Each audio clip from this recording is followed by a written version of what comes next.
Hello, everyone, and welcome to an episode that's been 2 or 3 months in the making now. If you're wondering why there's a time on the screen, well, that's because that's where this footage ends. And that's also where the new footage begins. You see, I had nearly finished this build when I thought, it just wasn't good enough. I can normally manipulate Mattel's bodies pretty well, but this one just didn't pan out. So, I went and ordered a green light.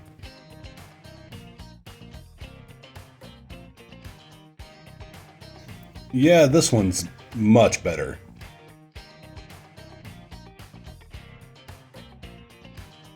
Keep your eyes out on a later build for this towing apparatus. I do have a wrecker coming up very soon. Well, let's get started. I do have quite a bit of ground to make up after all.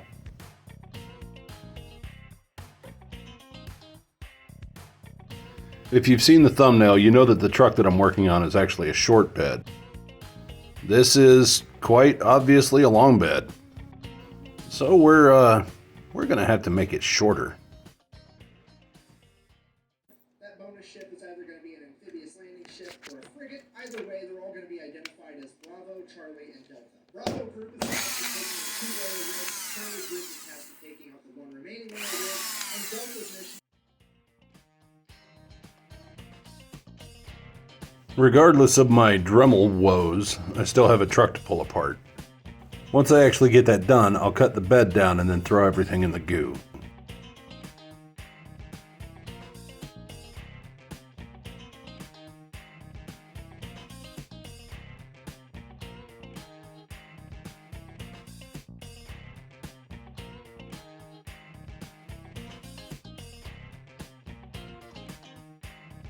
Now, at 1/64 scale, you don't really have an exact measurement as far as how long the bed actually should be. Now that said, I did go online and I did find the measurements for it, but you're still guessing at this scale. What I really need is a micrometer. First world problems, I suppose. That looks pretty good. What do you say we make this bed a little shorter?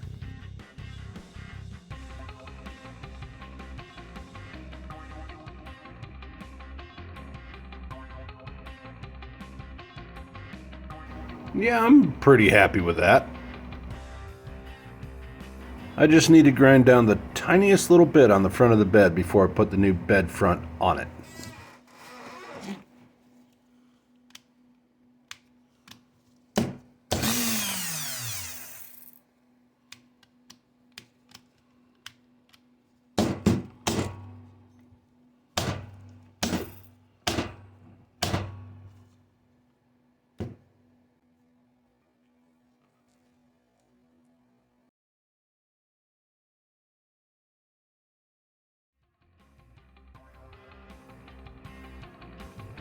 I'll just need to make sure that my internet acquired measurements aren't too terrible, and then I'll throw this in the goo.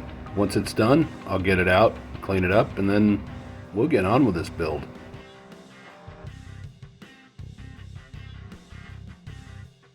You know, to my eye, at least now that it's out of the goo, it still looks just a hair long. I need to shave off just a very thin layer. If you're wondering, no, this is not my Dremel, this is Foggy's.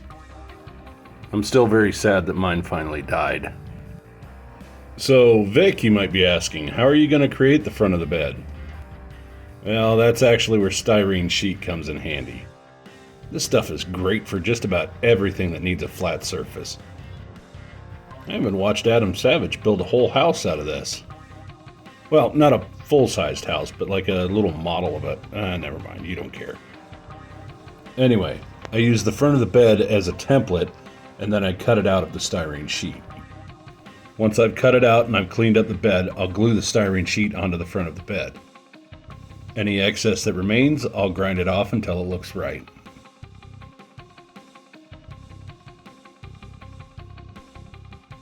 Having a sanding block around, it comes in handy at times. Now, not that it would be acceptable in full scale or anything, but even a millimeter on something this scale is like 3 inches. And the human eye is very adept at figuring out what a straight line is, so I've got to sand it down and make it look right.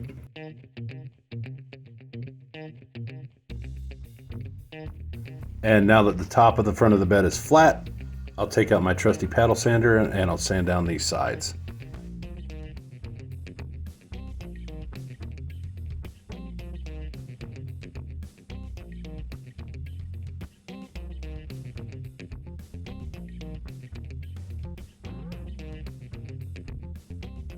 Now that the bed has been shortened, I have to figure out what to do about the frame. And of course, making the frame shorter should be pretty simple. All I've got to do is place the cab and the bed on the frame and knock out the section that doesn't belong.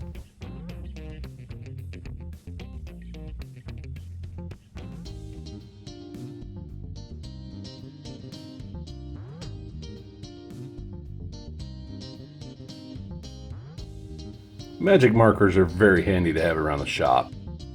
Just ask Daryl from Metal Art Customs. So I'll use my magic marker to make 2 lines that will denote the span that needs to be cut out of the frame. Once that's done, it's just a matter of chopping it out. Now that said, if you're going to do this at home, you probably want to have a pair of pliers that you can hold on to it with. It may not be arc welder hot, but metal does get hot enough to burn you.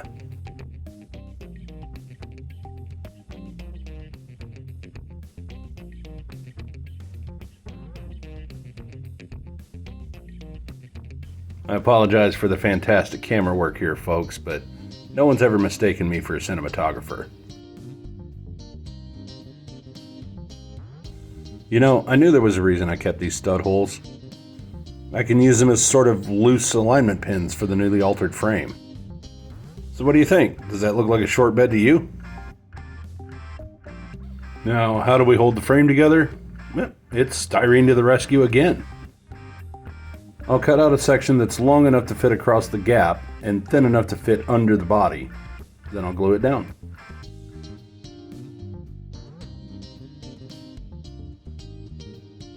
Now, this won't be strong enough to hold it on its own. Now that said, however, once everything has been put back on the truck and glued down and all of it's been put back together, it should be pretty stout.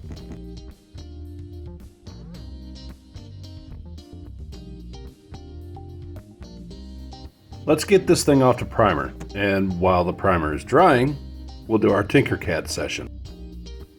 This particular Tinkercad session is going to be pretty in-depth given that there is a lot of printing that needs to be done for the truck. Not the least of which is it's going to need an entirely new suspension and undercarriage.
Okay. You naysayers out there, you were right. The whole idea of measure twice, cut once is kind of lost on me sometimes. In this case, it was actually design twice, print once, I guess. What I'm saying is it's going to have to be reprinted. Actually, all of it is going to have to be reprinted.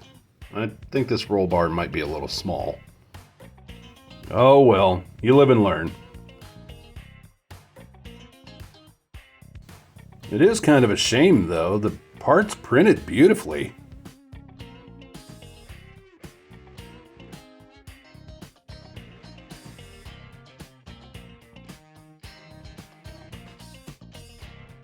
Alright, Well, the newly resized suspension is back, so let's clean it up and get it mounted onto the frame. To do that, I'm going to have to remove the axles and tires first. Initially, my hope was that I would be able to reuse the original axles, but they're just too short. I'll have to figure out a way to make some new axles out of something that I have laying around. So where does that leave us? That leaves us right about here. And right about here is really making some collectors angry. That's okay. I'll be making a couple of Canadians very, very happy by tearing apart this collector's item. Why am I tearing apart this Silverado? For nothing other than the wheels. In retrospect, I probably just could have taken the tires off, but, you know, maximum effort.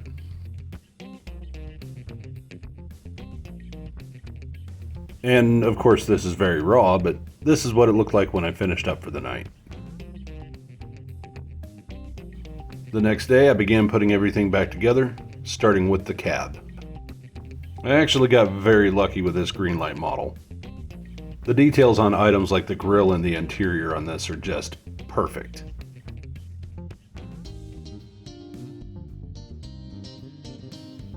The only PLA that I have laying around is actually a deep cherry red, so everything that I've just 3D printed will need to be spray painted black. Well, everything except for the rims.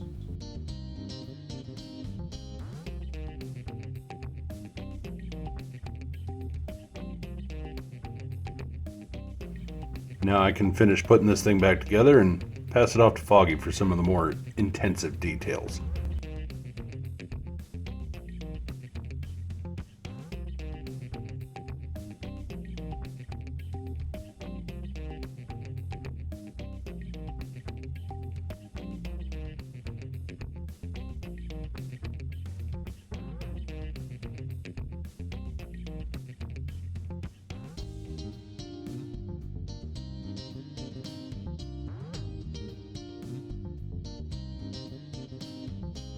Yeah, I think that looks pretty good. I'll finish putting this thing together and I think it's time for some glamour shots.